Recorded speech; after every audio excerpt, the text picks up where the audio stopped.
So, first of all, I would like to thank you for being here in this series of seminars in which we have launched so much and so fast. And at this moment, we have a very good response from all of you. We are right now more than 80 people in the room, and there's been like 200 people enrolled on the course. So the idea is just to provide a bit of framework of where we are and why are we doing this. And the idea is that our general framework is what is called the EELISA Alliance.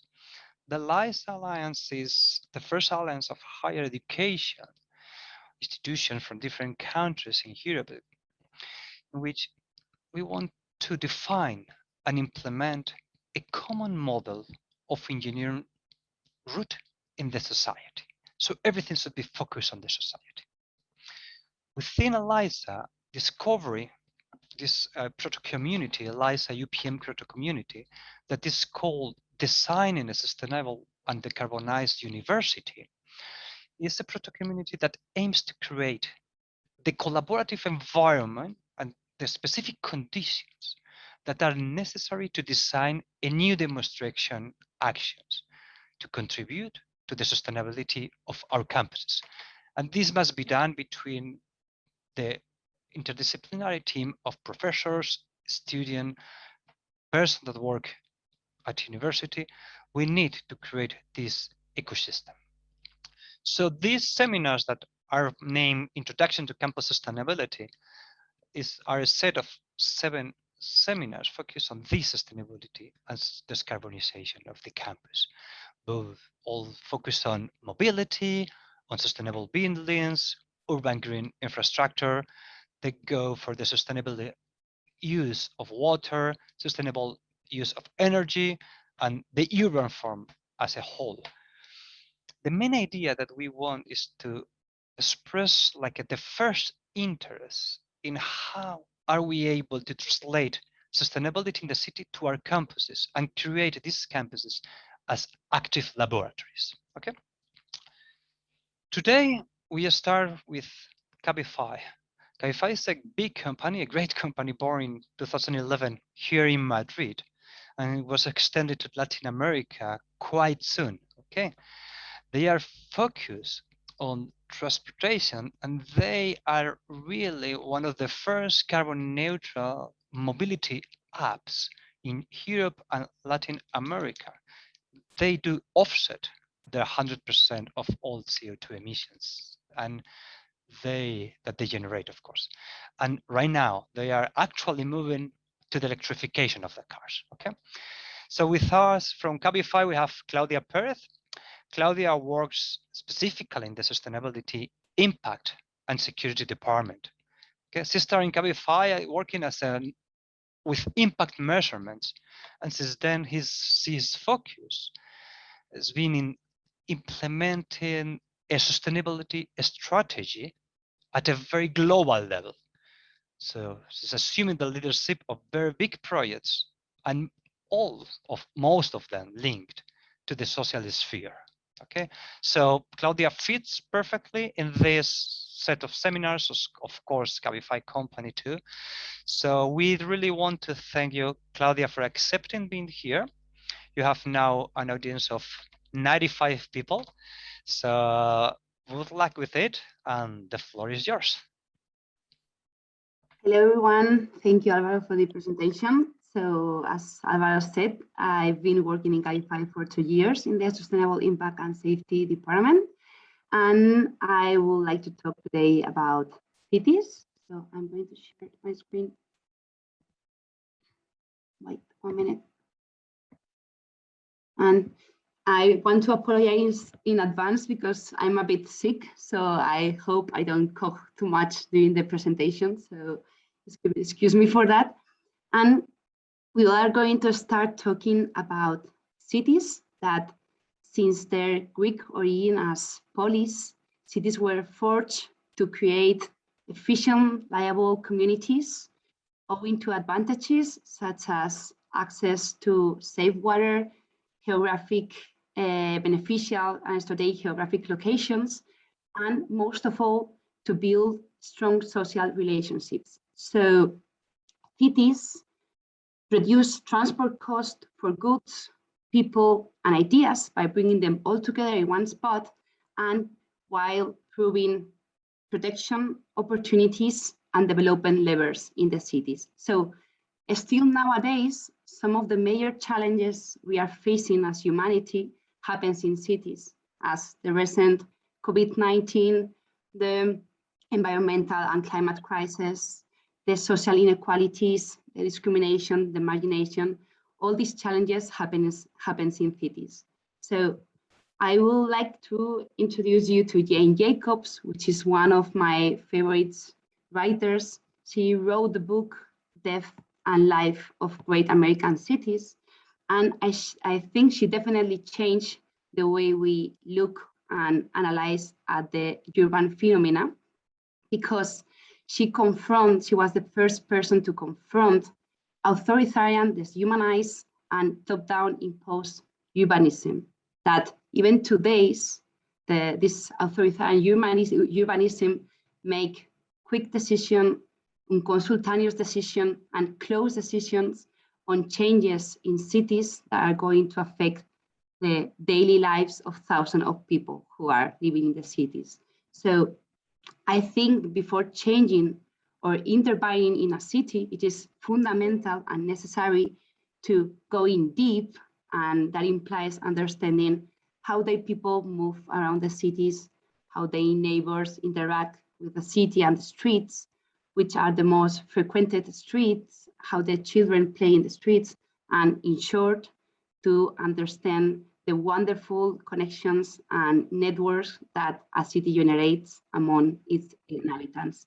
So for me, an inclusive and accessible city is a place where all people, regardless their ethnicity, their economic means, their gender, their age, have the possibility to fully participate in economical, culture, and all the opportunities that the city offers. So I love this quote from her, that cities have the capability of proving something for everybody, only when and only because they are created by everybody. So I highly recommend you the book of Death and Life of Great American Cities, which explored the urbanism from the sociologist's point of view. And what are we going to do all together is go into a city, go into a street, and analyze the major challenge we are facing. That is, for example, that there are still people who have difficulty when moving around the city. This means that there are people with disabilities and senior citizens, which are 25% of the world's population, and it is expected to grow into 2 billion people by 2050, and 2/3 of these people do not have access to mobility because it is not accessible. So this is a major challenge we are facing in the cities.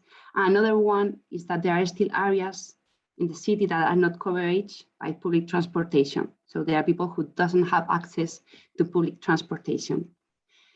Another problem that the cities has is that they have been adapting to vehicles for years, and not the other way around, which will be the logical one. So this data support this fact, that is that 85% of spaces in the city are occupied by cars, and these cars are 95% of the time parked. So this is a huge dilemma that we have in cities.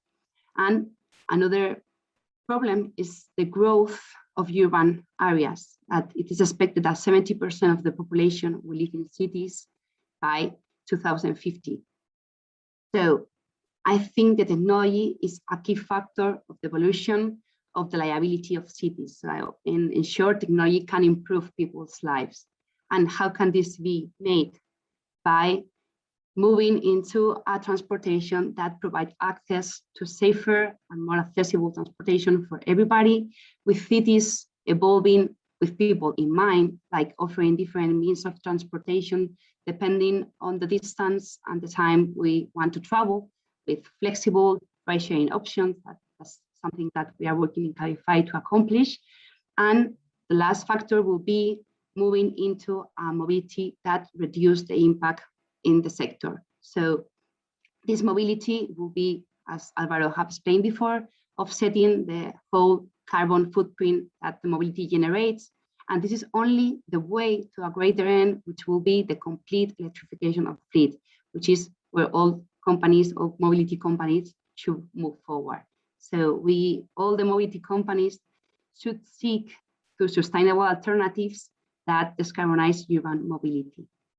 So I think mobility transforms people's realities. And I was not so aware of this until I started working in Cabify, but in the end, mobility is the way we move to a point, from a point A to a point B, the way we get to our jobs, the way we get to university, the way we interact with the people. So in short, it's the way we interact with the environment where we live in, which is the city. So the question is, how can we manage to change people's realities? And here, for me, the answer, we can discuss this later, is sustainability. So sustainability refers, by definition, to meeting current needs, so meeting our needs without compromising the future generation of meeting their needs. So it's like a balance between economic growth, environmental care, and social welfare. And until now, the definition, the quintessential definition of business and companies has focused on classifying it as a productive unit that only focus on carrying out initiatives to maximize economical benefits without looking into anything else. So the companies that fall under this definition, I think, they were companies that born in the parameters of the industrial era, which is business model and a reality that is obsolete in the organization of this century. So this defensive model that I expound here, it's companies that only prioritize communication and storytelling, linking their businesses to a sustainable development goal, to an ODS, without an implementation strategy. So these companies only seek to find shareholder value, not anything else. But in this context, we can analyze another management model that has emerged or arisen in the last year, which is related to a triple bottom line. Its triple bottom line integrates people, planet, and business in the same algorithm, so in the same place. And this means this vision of company integrates economic sustainability in the medium and long term, and analyze also the risk and opportunities associated with environment, and also keep in mind the social effects of the labor conditions of a productive unit, of the production itself. So this is like a more holistic model that integrates different visions of what sustainability should be. But we can go one step further and analyze this holistic view. This holistic view is companies that are born with a social mission and seeks to be economically profitable, but by following this social vision. So these companies cannot be framed within the triple bottom line. They need to go one step further and evolve the model into integrate the impact they generate in society. So this should be like the system value. So a more holistic view compared to the selective, and of course with the defensive model.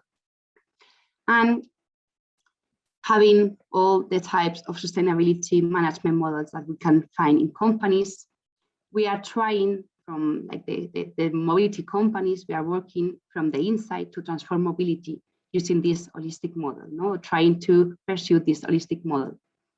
And with all these ideas of sustainability in mind, I would like to present three main trends or three tendencies in the futures of mobility, which are mobility that enables opportunities for all, health and safety seen as paramount in mobility, and of course, transportation as clean and efficient. So if we move to the first trend, which is going to be mobility that enables opportunity for all, this means uniting various stakeholders to assure a fair transition to sustainable mobility that leaves no one behind. And with leaving no one behind means incorporating social equity and fairness as fundamental prospect for urban planning and, of course, for mobility infrastructure. Also, keeping in mind the impact on employment related to the new technologies and, of course, respecting workers' rights. So if we link this with the data sharing and the importance of data sharing to improve urban mobility, we should seek to data sharing to achieve more connected, accessible, clean, safe, and intermodal urban mobility, as well as adequate urban planning related to this data sharing. And of course, in addition to regulations that reinforce the ethics, the cybersecurity, and the privacy of data transportation management. So here are some data, some figures that support this tendency, that 70% of people are living in countries where inequalities are growing, that only 17% of the workforce in transportation are women, and 70% of the world's population will live in cities or urban spaces by 2050. And as we have explained before, if nothing changes, the urban air will be unbreathable, and that 85% of public spaces, as we have explained before, are occupied by cars. So moving into the second trend, we can see the health and safety, and more in these times with the COVID, are paramount. So this means stakeholder collaboration to ensure safe working conditions.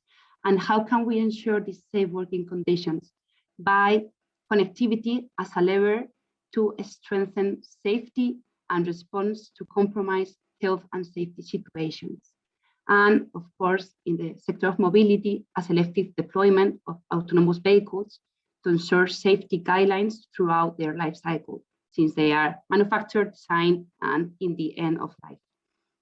And the figures that support this trend are there are 7 million of people that die each year from exposure to polluted air. 51% of scooter accidents are due to poor clearance or poor separation from other vehicles and pedestrians. 48% of users consider current means of micromobility as scooters, bicycles, unsafe, and that 27% of scooter accidents are related to poor visibility of the vehicle at night. So when building a transportation and mobility system, we always have to keep in mind the importance of health and safety. And last but not least, we have green transportation, which is actually more a reality than a trend, since the European Commission has set 2035 as the deadline date for the sale of internal combustion vehicles. So for this to move over a next decade of vehicles, electrification is a must for all mobility companies. And this can be in addition to hydrogen-powered cars as a complement to electric vehicles, and of course, autonomous vehicles with more efficient routes and thus a reduction in emissions. And this must be always together with the importance of circular economy opportunities that are like a market for vehicles made from recyclable and recycled materials, and a thriving market for recycled batteries, recovering almost 100% of their materials. So the figures here are that 12% of global GHG emissions are generated by road transport, that 90% of the vehicle is currently potentially recyclable. That is shocking data. And plus 41% of transport emissions come from passengers vehicles, like cars, motorcycles, taxis, and buses. And just 0.5% of companies around the world are offsetting their emissions. So with these three trends in mind, I would like you to go into this link that I'm going to share to you. And the password is 1, 2, 3, 4, 5, 6, 7, 8. So wait 1 second. I hope everyone has access. I don't have any problem with the sharing settings. But here you have 3 columns. one related to each trend that we have just explained. And there is another column for 3 or other ideas that you can have in mind. So I want you to make like a quick brainstorming and think of ideas that you can implement to build a sustainable campus. So based on the things that we have explained and also taking into account the sustainability, I want you to write in the post-it ideas that you have related to each trend. In case we run out of post-its, you just can copy one and edit. Okay. It allows you to edit without problem. You can write into the post-its. Yes, it's perfect. Okay, just we can give like 5 minutes to write down ideas, and then we can read out loud. There's the remarkable ones.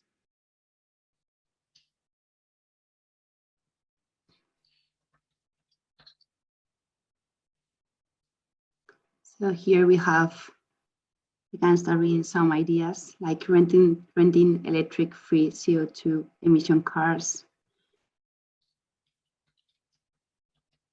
That's a great idea, like using different vehicles from urbanizations or from I don't know the word in English. How do you say urbanización? Neighborhood. They build a neighborhood building. Yes. So you like making a schedules for vehicle uses. Mobility machines like scooters can be productive and fun for everyone.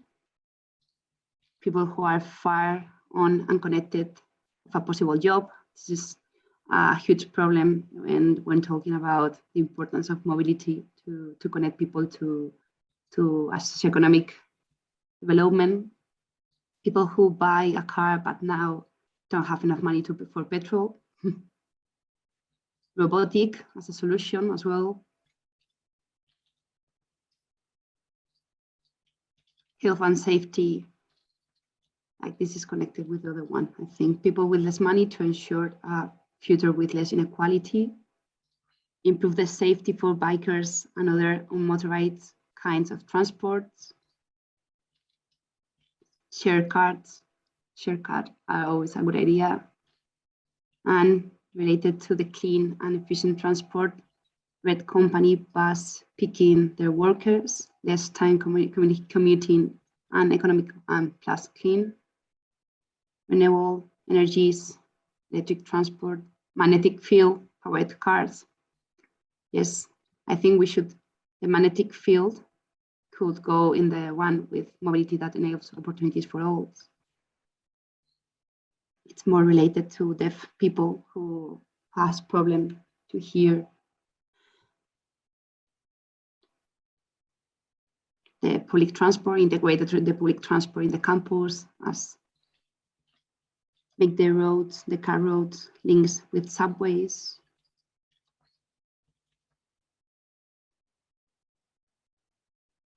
Public transport.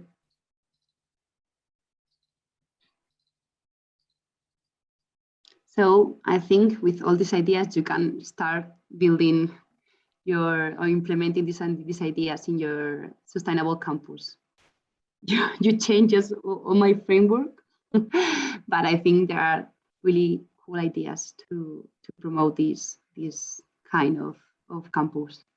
So I will share with you, and you can use them to start thinking about this campus. Okay.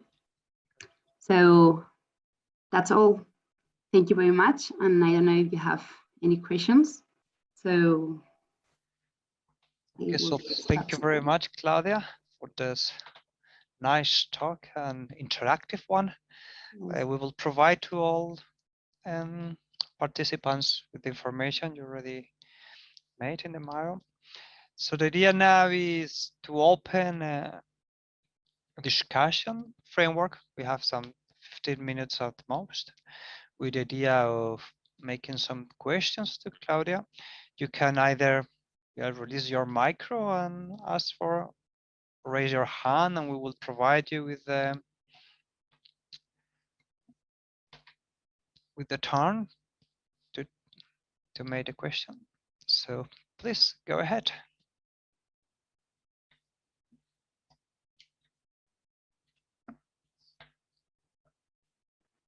I would like to know, I've read that you are trying to change your vehicles for electrical ones. And is it a goal that you are thinking that you are going to achieve soon? And is it the rhythm that you are achieving it here in Spain and Latin America is so different? That's a good question. In Latin America, for now, we don't have micromobility electric alternatives because of the kind of market and difference between the Spanish market and the Latin American market.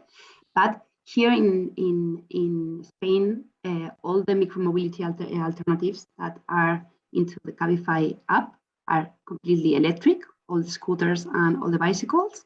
And we are moving towards the whole electrification of the fleet of the vehicles itself.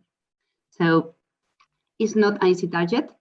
And there are really interesting articles of Lyft. It's another ride-hailing option that is really known in America.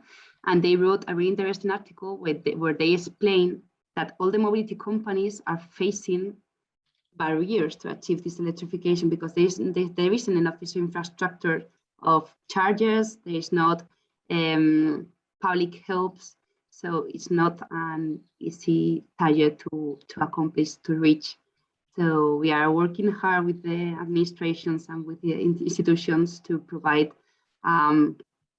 easiest infrastructure and just like making the path more smooth for electrification than it is already, because it's a bit complicated.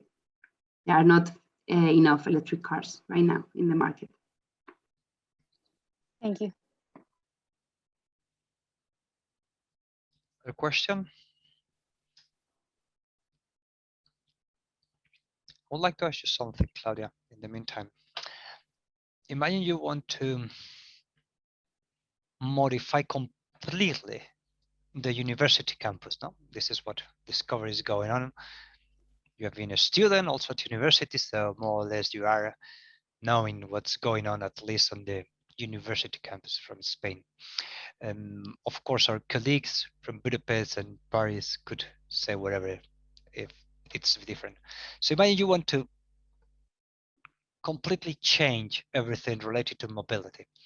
What would you do as first actions, or first, second, and third action, whatever you want there? Simple question. For me, it's like fundamental, the accessibility. So, and analyzing the different realities people face. So my first mission, making a sustainable campus, will focus on making it accessible for everybody. So I will try to, I don't know, find different means of transportation which are completely adaptable to people with disabilities, blind people, deaf people, people with cognitive or motor disabilities. And I think it's a must that the mobility is not adapted to people with different accessible needs. So that will be like my first mission, but because I love accessibility.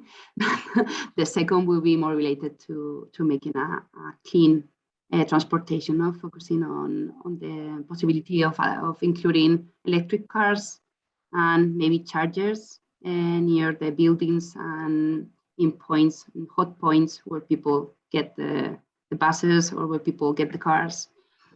And the idea they give about making a collaborative sharing mobility options to get into the campus, I think is also a great idea to reduce kilometers. Good. So thank you. So there are some more minutes. Can we make a WhatsApp group for extra question? Ahmad, we will try to make a kind of group. I don't know if it would be WhatsApp or wherever thing. Since we have all the emails from everybody, we will create a kind of group. We will provide it to the organization, and we will send you an email. I don't know if WhatsApp is the best option. Probably there could be some question related to Instagram or maybe a Google group, or let's see what's the best option that fits everybody. Okay. I think we have a question. Sorry, Claudia, in the chat. I'm aware that some companies have problems with vandalism, people destroying, stealing, and throwing away bikes, scooters, and other stuffs, which may pollute parks or rivers. It is a big issue for Cabify, and if it is the case, how do you work against it? So that's also a great question. Yes, we have problems with vandalism related to the scooters, and we are thinking about ideas to solve this problem, and also to quitting obstacles from the streets, which is also a problem from the scooters. So the plan is to try to find parks where people can park the motorcycles, the scooters, and the bicycles, like also hot points where people can leave the scooters in order to avoid obstacles.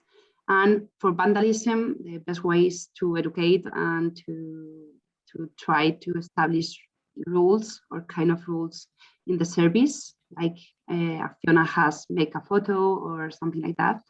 So we are trying also to improve these features to resolve the vandalism issue. And now Martin Santos has a nice question also. If you are moving to electric, what would you do with the vehicles that aren't electric?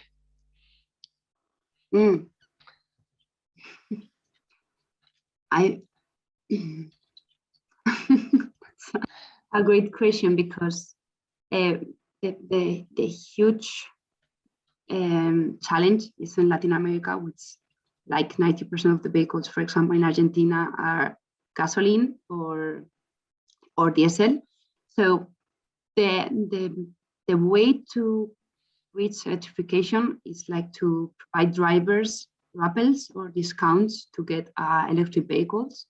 But as I said before, there are not enough supply in the market to reach electrification. So I think that with the vehicles that have internal combustion, you just have to switch it into electric and sell them. Or, for example, in Cabify, we don't own a fleet of vehicles, so the vehicles are not from us. But I think that the driver just changed the vehicle, and that's all. So it's like a cycle. You change the vehicle and you rent the other one, or you sell the other one. Hello, I've got a question too. First of all, thank you for your presentation, Claudia. It's been really interesting. And the second thing is, you're pushing towards electrical vehicles, right? But when all the vehicles go electric, there will be, I mean, there are a lot of infrastructural issues that are coming forth with them. You know, you need to move electricity around the city. You need to move a lot of electricity. You need to charge all the vehicles. We have issues with energy at the moment, and I do think that if you upgrade oil vehicles to electrical vehicles, you need to go hand to hand with the state. So you improve the infrastructures that come with the vehicles. Are you actually working with the state, or are you just going as a solo company, buying vehicles and putting them into on everything? Yes, it is actually a huge problem, not having enough infrastructure to switch into electric vehicles. So that's why we are in constant communication with the state and with institutions in order to provide public aids and to improve the infrastructure of the cities to increment the number of electric chargers that there are in the cities. Because, for example, to make ride-hailing services and VTC services, you need an autonomy of 400 kilometers. So that's like a huge autonomy for a car, that the electric cars that are being made don't have enough autonomy. So the challenge is bigger even of the challenge of changing to electric vehicle. So yes, we are in constant communication with institutions in all the countries where we operate, and the idea is to keep moving, not only Cabify, but Cabify, Uber, Didi, Lyft, all the mobility alternatives together to improve the infrastructure that are available in the cities to move towards electrification. Because if we don't work together, the infrastructure will never be enough to provide ride-hailing services. So this needs the help and the participation of the whole system of mobility alternatives, public and private companies. So yes, it is yes, a problem.